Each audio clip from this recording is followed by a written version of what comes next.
Kiboko TV. Mheshimiwa Waziri, bado gharama za hospitali zinawasumbua wananchi wengi.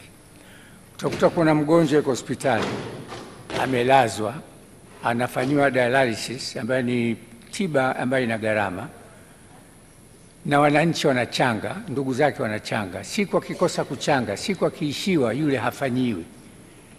Na ugonjwa huu bila kufanyiwa kila siku kusafishwa damu ni hatari sana.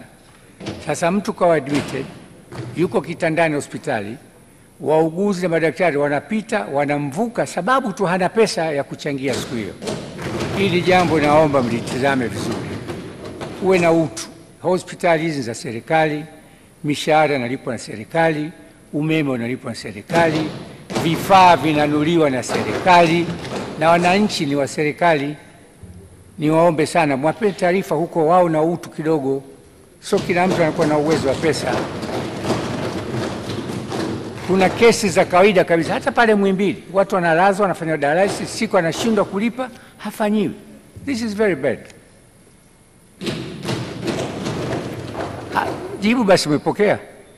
Mheshimiwa Naibu Spika, swala hili nimelipokea, ni la ngazi ya Wizara ya Afya, lakini tutawasiliana kama serikali ili tuweze kuona namna ambavyo Wizara ya Afya itaboresha utaratibu huo. Asante.